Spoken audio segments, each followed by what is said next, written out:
are some of the common misconceptions on executive presence in your opinion, and how can people overcome them? Aside from, what you've talked about, just get to know people, just accept people, and talk to them and get to know them, because a lot of people sometimes are very reticent to talk to people because they don't feel they're like them, or that they're up to the same standard, or they're just a little bit different. So what would you recommend in that situation? Again, I go back to the guts and the network and the knowledge. Okay.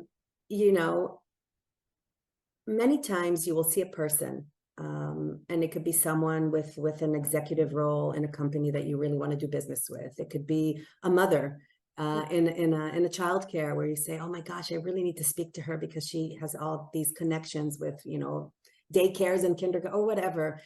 And you look at these people and you're like, well, why would I be interesting to them, or what can I give them in order to be, communicative enough, or just this scare of approaching people because we're scared of them. Because we find them intimidating.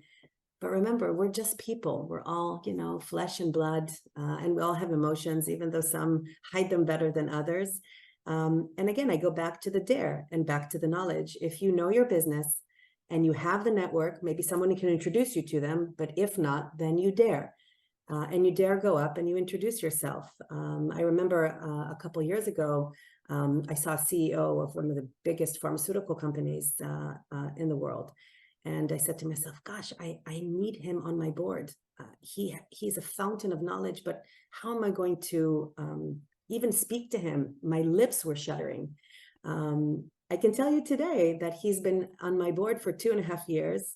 He's one of my greatest mentors. He's such a mensch. But when you look from the side, you think to yourself, oh, why would he even talk to me? I'm a small little startup in Israel. And he's in the US heading, one of the biggest companies in the world. He's, a professor at Yale University. But at the end of the day, we're just people. And so again, come with your smile and your presence and, and just ask.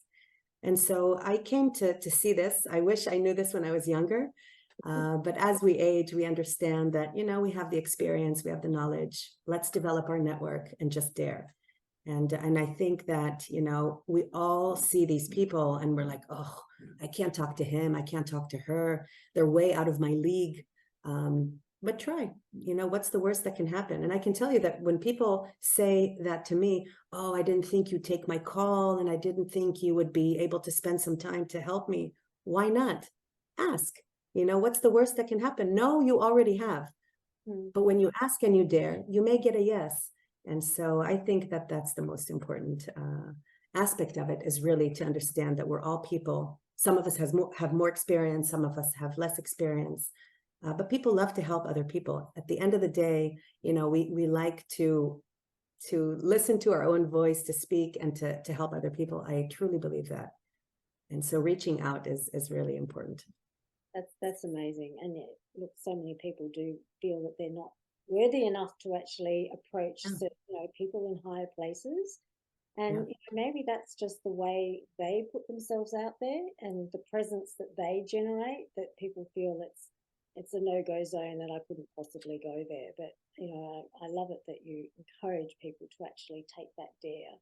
And just, I have to tell you something. I was sitting with one of my best friends who knows me inside out. And she said to me this sentence the other day. She said, you're the most confident, non-confident person I've ever met.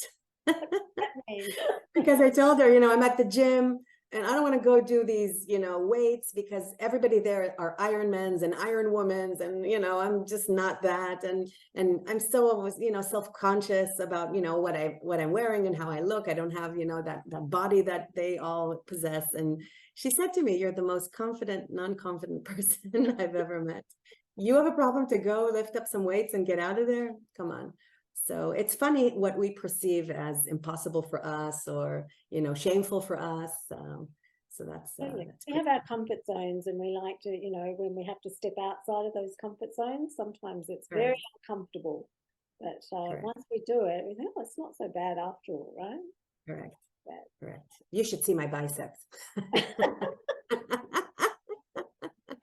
Well, you're a really busy woman, so you need to stay fit and healthy.